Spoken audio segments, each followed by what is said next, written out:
Hello guys, welcome to my YouTube channel. और आज हम बात करने वाले हैं आप का सिद्धांत। ठीक है, मैं भी 2-3 दिन हो गया मैं वीडियो अपलोड नहीं कर रहा था। वो मैं किसी काम में व्यस्त था। आप लोगों को दिखाऊंगा मैं कि किस काम में व्यस्त था।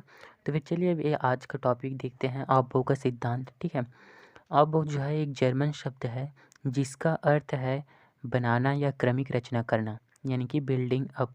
इस सिद्धांत की सहायता से जो है हम उन सभी परमाणुओं के विस्तृत इलेक्ट्रॉनिक विन्यास कर सकते हैं जिनमें जो है एक से अधिक इलेक्ट्रॉन पाए जाते हैं। ठीक है, इस सिद्धांत से हम जो है किसी परमाणु में जिसमें जो है एक से अधिक इलेक्ट्रॉन पाए जाते हैं उसका इलेक्ट्रॉनिक विन्यास कर सकते हैं। तो फिर चलिए देखते हैं कि क्या है इसका सिद्धांत। इस सिद्धांत के अनुसार परमाणु की मूल अवस्था में इलेक्ट्रॉन सबसे पहले निम्न ऊर्जा वाले कोशों, उपकोशों व कक्षकों में जाता है, अर्थात इलेक्ट्रॉन का भराव ऊर्जा के बढ़ते क्रम में होता है। आप लोगों को समझ आया होगा कि यहाँ पर बोल रहा है कि किसी परमाणु में जो है या किसी परमाणु की मूल अवस्था यानी कि ग्राउंड स्टेट में जो है इलेक्ट्रॉन सबसे पहले कम ऊर्जा वाले कक्षक में जाएगा, फिर जो है उससे अधिक वाले ऊर्जा वाले कक्षक में जाएगा, फिर जो है वो बढ़ते बढ़ते जाएगा। ठीक है, तो फिर वही लिखा है कि इलेक्ट्रॉन का भराव जो है ऊर्जा के बढ़ते क्रम में होता है। ठीक है, दूसरे शब्दों में कहें तो पहले जो है इलेक्ट्रॉन कम ऊर्जा वाले कक्षक, कोश, उपकोश में जाता है। फिर उस कक्षक में जो है इलेक्ट्रॉन पूर्ण हो जाने के बाद उससे अधिक ऊर्जा वाले कोश में जो है इलेक्ट्रॉन प्रवेश करता है या जाता है।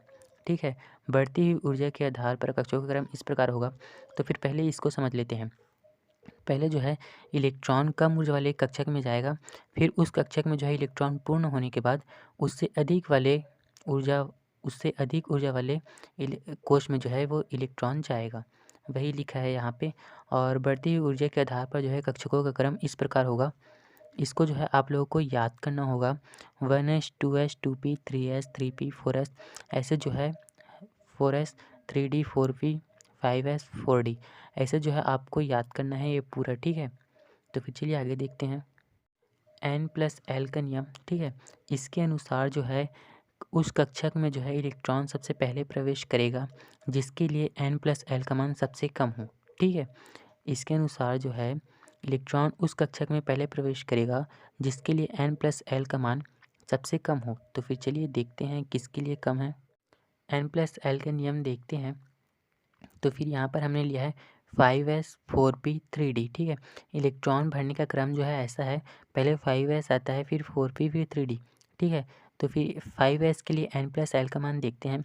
आप लोगों ने क्वांटम नंबर पढ़ा होगा, उसके हिसाब से जो है यहाँ पर n का मान जो है वो 5 है। ठीक है, प्लस 0 s उपकोष के लिए जो है l का मान 0 होगा, तो फिर यहाँ पर 0 बराबर 5। ठीक है, फिर 4p देखते हैं, तो फिर यहाँ पर n का मान जो है वो 4 है, प्लस पी उपकोष के लिए जो है एल का मान जो है 1 होता है, तो फिर 1 बराबर 4+1 बराबर 5। ठीक है, या फिर 5।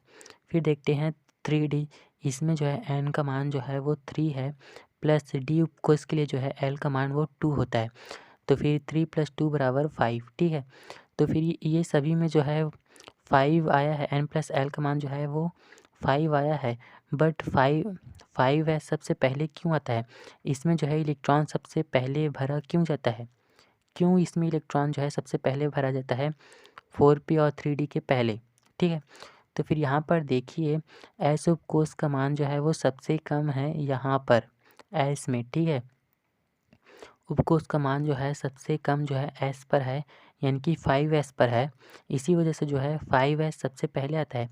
हमने अभी पढ़ा था ना कि जिस कक्षक या उपकोष में जो है ऊर्जा का मान सबसे कम होगा उसी में जो है इलेक्ट्रॉन सबसे पहले जाएगा। तो फिर यहाँ पर जो है उपकोष का मान सबसे कम है, तो फिर 5s में जो है सबसे पहले इलेक्ट्रॉन आएगा।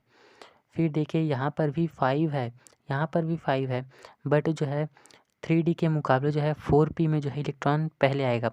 तो फिर ये ऐसा क्यों, क्योंकि यहाँ पर जो है 4p का मान जो है यहाँ पर p उपकोष का मान जो है कम है d के मुकाबले, इस वजह से जो है 4p में पहले इलेक्ट्रॉन आएगा, फिर जो है लास्ट में 3d आएगा। इलेक्ट्रॉन भरने का क्रम यही है, 5s पहले आएगा, फिर 4p 3d, क्योंकि यहाँ पर जो है s उपकोष का मान सबसे कम है, फिर जो है 4p का मान है, फिर जो है 3d का मान है। आई होप आप लोगों को समझ आया होगा। मैंने भी जो बताया है उसी के हिसाब से आप इसको भी देख लीजिए, ठीक है। फिर मैं ऑर्बिटल में जो है इलेक्ट्रॉन भरने का क्रम दिखा देता हूँ मैं। ऐसे जो है ऑर्बिटल में हम इलेक्ट्रॉन भरते हैं 1s में, फिर 2s में, फिर 2p, फिर 3s, फिर 3p, 3d, ऐसे होता है, ठीक है। आई होप आप लोगों को अच्छा लगा होगा या फिर ठीक लगा होगा, तो फिर चैनल को सब्सक्राइब कर दें और वीडियो को लाइक ज़रूर करें, ठीक है। ओके गाइस, तो फिर अच्छा लगा होगा तो फिर चैनल को सब्सक्राइब कर दें और वीडियो को लाइक कर दें, ताकि हमें मोटिवेशन मिले और हम अच्छे वीडियो बनाएं आपके लिए और आपका हेल्प हो सके, ठीक है। Okay, thank you.